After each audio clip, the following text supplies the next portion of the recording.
This is an excerpt from the book Prometheus Rising, a reading of Chapter 1. The author is Robert Anton Wilson. Chapter 1. The Thinker and the Prover. Quote, "All that we are is the result of all that we have thought. It is founded on thought. It is based on thought." End of quote. The Buddha, from the Dhammapada. William James, father of American psychology, tells of meeting an old lady who told him the earth rested on the back of a huge turtle. "But, my dear lady," Professor James asked as politely as possible, "what holds up the turtle?" "Ah," she said, "that's easy. He is standing on the back of another turtle." "Oh, I see," said Professor James, still being polite. "But would you be so good as to tell me what holds up the second turtle?" "It's no use, Professor," said the old lady, realizing he was trying to lead her into a logical trap. "It's turtles, turtles, turtles, all the way." Don't be too quick to laugh at this little old lady. All human minds work on fundamentally similar principles. Her universe was a little bit weirder than most, but it was built up on the same mental principles as every other universe people have believed in. As Dr. Leonard has noted, the human mind behaves as if it were divided into two parts, the thinker and the prover. The thinker can think about virtually anything. History shows that it can think the earth is suspended on the backs of infinite turtles, or that the earth is hollow, or that the earth is floating in space. Comparative religion and philosophy show the thinker can regard itself as mortal, as immortal, as both mortal and immortal, as in the reincarnation model, or even as non-existent, as in Buddhism. It can think itself into living in a Christian universe, a Marxist universe, a scientific relativistic universe, or a Nazi universe, among many possibilities. As psychiatrists and psychologists have often observed, much to the chagrin of their medical colleagues, the thinker can think itself sick, and can even think itself well again. The prover is a much simpler mechanism. It operates on one law only. Whatever the thinker thinks, the prover proves. To cite a notorious example which unleashed incredible horrors earlier in this century, if the thinker thinks that all Jews are rich, the prover will prove it. It will find evidence that the poorest Jew in the most run-down ghetto has hidden money somewhere. Similarly, feminists are able to believe that all men, including the starving wretches who live and sleep on the streets, are exploiting all women, including the Queen of England. If the thinker thinks that the sun moves around the earth, the prover will obligingly organize all perceptions to fit that thought. If the thinker changes its mind and decides the earth moves around the sun, the prover will reorganize the evidence. If the thinker thinks holy water from Lourdes will cure its lumbago, the prover will skillfully orchestrate all signals from the glands, muscles, organs, etc. until they have organized themselves into good health again. Of course, it is fairly easy to see that other people's minds operate this way. It is comparatively much harder to become aware that one's own mind is working that way also. It is believed, for instance, that some men are more objective than others. One seldom hears this about women. Businessmen are allegedly hard-nosed, pragmatic, and objective in this sense. A brief examination of the dingbat politics most businessmen endorse will quickly correct that impression. Scientists, however, are still believed to be objective. No study of the lives of the great scientists will confirm this. They were as passionate, and hence as prejudiced, as any assembly of great painters or great musicians. It was not just the Church, but also the established astronomers of the time who condemned Galileo. The majority of physicists rejected Einstein's special relativity theory in 1905. Einstein himself would not accept anything in quantum theory after 1920, no matter how many experiments supported it.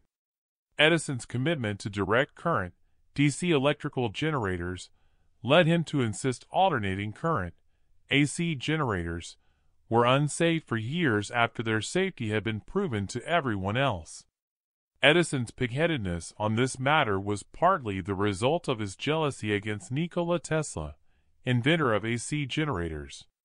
Tesla, on the other hand, refused the Nobel Prize when it was offered to him and Edison jointly because he refused to appear on the same platform with Edison.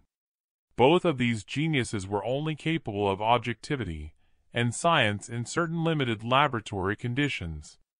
If your science achieves, or approximates, objectivity, it is not because the individual scientist is immune from the psychological laws that govern the rest of us, but because scientific method, a group creation, eventually overrides individual prejudices in the long run. To take a notorious example from the 1960s, there was a point when 3 research groups had proven that LSD causes chromosome damage, while 3 other groups had proven that LSD has no effect on the chromosomes. In each case, the prover had proved what the thinker thought. Right now, there are, in physics, 7 experiments that confirm a very controversial concept known as Bell's theorem, and 2 experiments that refute Bell's theorem. In the area of extrasensory perception, the results are uniform after more than a century.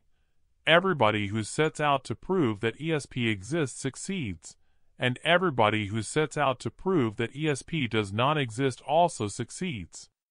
Truth, or relative truth, emerges only after decades of experiments by thousands of groups all over the world. In the long run, we are hopefully approximating closer and closer to objective truth over the centuries. In the short run, Orr's law always holds. Whatever the thinker thinks, the prover will prove. And if the thinker thinks passionately enough, the prover will prove the thought so conclusively that you will never talk a person out of such a belief, even if it is something as remarkable as the notion that there is a gaseous vertebrate of astronomical heft, God, who will spend all eternity torturing people who do not believe in his religion. Sad as it is to say, you never understand anything by merely reading a book about it. That's why every science course includes laboratory experiments, and why every consciousness liberation movement demands practice of yogas, meditations, confrontation techniques, etc., in which the ideas are tested in the laboratory of your own nervous system. The reader will absolutely not understand this book unless he or she does the exercises given at the end of each chapter. To explore the thinker and the prover, try the following exercises. 1. Visualize a quarter vividly, and imagine vividly that you are going to find the quarter on the street. Then, look for the quarter every time you take a walk, meanwhile continuing to visualize it. See how long it takes you to find the quarter. 2. Explain the previous experiment by the hypothesis of selective attention, that is, believe there are lots of lost quarters everywhere, and you are bound to find one by continually looking. Go looking for a second quarter. 3. Explain the experiment by the alternative mystical hypothesis that mind controls everything. Believe that you made the quarter manifest in this universe.